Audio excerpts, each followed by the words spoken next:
మన ఆంధ్రుల అయోధ్య ఎక్కడుందో తెలుసా మీకు? ఇప్పుడు తెలుసుకుందాం. ఈ ఆలయమే ఏకశిలా నగరం ఒంటిమిట్ట.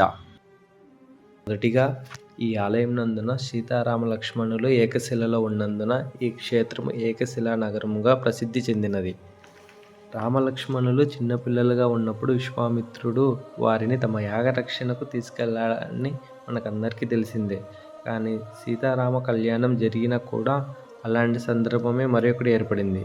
అప్పుడు మృగండు మహర్షి, శృంగి మహర్షి రాముని ప్రార్థించడంలో దుష్ట శిక్షణ కోసం ఆ స్వామి సీతారామ లక్ష్మణుడు సమేతుడై అంబులపొదిని పిడిబాకు కోదండం పట్టుకొని ఈ ప్రాంతానికి వచ్చి యాగరక్షణ చేశాడని పురాణం చెబుతుంది.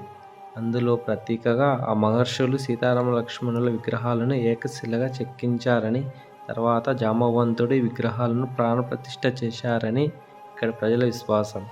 అంతేకాకుండా ఈ దేవాలయంలో సీతారామ తీర్థం కూడా ఉంది. సీతాదేవి కోరికకై శ్రీరాముడు తమ రామబాణంతో పాతాళగంగను పైకి తెచ్చాడని ఇక్కడ చెప్పుకుంటారు. ప్రతి ఆలయంలో శ్రీరామనవమి రోజున సీతారామ కళ్యాణం జరిపిస్తారు, కానీ ఈ ఆలయంలో పౌర్ణమి నాడు జరిపిస్తారు. దీనికి వెనుక ఒక పురాణ కథ ఉంది. క్షీరసాగర మదనం తర్వాత మహాలక్ష్మీదేవి అమ్మవారిని నారాయణుడు తన సతీమణిగా స్వీకరించాడు. పగులు జరిగి స్వామివారి వివాహాన్ని తాను చూడలేకపోతున్నానని ఆమె సోదరుడైన చంద్రుడు స్వామివారికి విన్నవించగా ఒంటిమిట్టలో వెన్నెల వెలుగులో తన కళ్యాణాన్ని వీక్షించవచ్చని వరమిచ్చాడు. దాని ప్రకారం ప్రతి చైత్రశుద్ధ పౌర్ణమి నాడు వివాహం జరిపిస్తారు. ఇదే గర్భాలయానికి ఎదుట ఉన్న గరుడాల్వార్. ఇక్కడే చూడొచ్చు స్వామివారి రంగమండపం. ఆ తర్వాత గర్భాలయానికి వెళ్తున్న భక్తుల్ని చూడొచ్చు. నమ్మిన వాళ్ళకి వెన్నంటూ ఉండి కోరి కొలిచిన వారికి కోటి వరాలు ఇచ్చేవాడైన దేవదేవుడైన శ్రీరాముని దర్శించి తరిద్దాం. ఇక్కడ చూడొచ్చు, మనకు గర్భాలయానికి అనుమతి లేదు. గర్భాలయం చుట్టూ చూడొచ్చు ఎంతో శిల్ప సౌందర్యాన్ని కలిగి ఉన్న రాజగోపురాలు. ఈ గర్భాలయం చుట్టూ పరివార దేవతలను కూడా దర్శించుకోవచ్చు.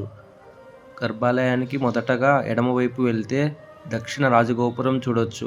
అలాగే ఇక్కడ చూడొచ్చు గర్భాలయం చుట్టూ విశాల ప్రాంగణం. అక్కడ కొద్దిసేపు కూర్చొని స్వామివారిని మనసారా స్మరించుకోవచ్చు.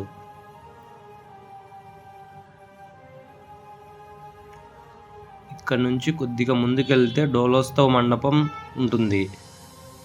అక్కడ కనిపిస్తుంది, ఇదే డోలోత్సవ మండపం. ఈ డోలోత్సవ మండపానికి కొద్దిగా ముందుకు వెళ్తే స్వామివారికి వెనుక భాగం చూడవచ్చు మనము. అలాగే కొద్దిగా నడుచుకుంటూ ముందుకెళ్ళి కుడివైపుకు తిరిగితే మనం ఉత్తర రాజగోపురం చూడవచ్చు. ఇక్కడ కనిపిస్తున్నదే ఇదే ఉత్తర రాజగోపురము.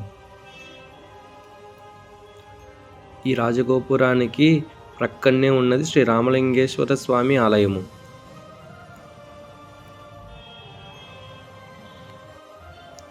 ఇక్కడ గర్భాలయం చుట్టూ తిరుగుతూ ఉంటే మనసు ఎంతో ప్రశాంతంగా ఉంటుంది.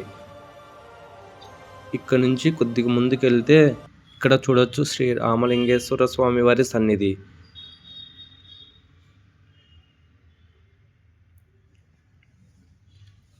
ఇక్కడ చూడొచ్చు శ్రీ రామలింగేశ్వర స్వామి శివలింగం.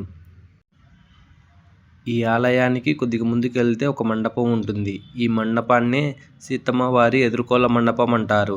ఈ మండపంలోనే ప్రసాదం కూడా పంచుతూ ఉంటారు. ఇక్కడ నుంచి కొద్దిగా ముందుకు వెళ్తే స్వామివారికి కొబ్బరికాయలు కొడుతూ ఉంటారు. అంతేకాకుండా ఇక్కడ కొన్ని శిలాశాసనాలు, కట్టడాల గురించి ఎన్నిసార్లు చెప్పినా తక్కువే. చూసినంత మాత్రాన ఇక్కడ ఎంతో పుణ్యం. ఈ ఆలయం యొక్క మరొక ప్రత్యేకత ఏమంటే హనుమంతుడు ఉండడు ఈ ఆలయంలో. ఈ ఆలయంలో ఓన్లీ సీతారాముడు అండ్ లక్ష్మణుడు మాత్రమే ఉంటాడు ఏకశిల మీద. ఈ ఆలయం ఎదురుగా సపరేట్గా ఒక ఆలయం ఉంటుంది. ఇదే హనుమంతుడి ఆలయం. ఈ హనుమంతుని దర్శించుకున్న తర్వాత ఈ ఆలయం పక్కనే జలప్రసాదం ఉంటుంది. దీని పక్కనే స్వామివారి అన్నప్రసాదం ఉంటుంది. ఈ వీడియో చూసిన వాళ్ళు జై శ్రీరామ్ అని కామెంట్ చేయండి. అలాగే ఈ వీడియో ఎంతవరకు వెళ్తుందో మీ ఊరు కామెంట్లో పెట్టండి. జై శ్రీ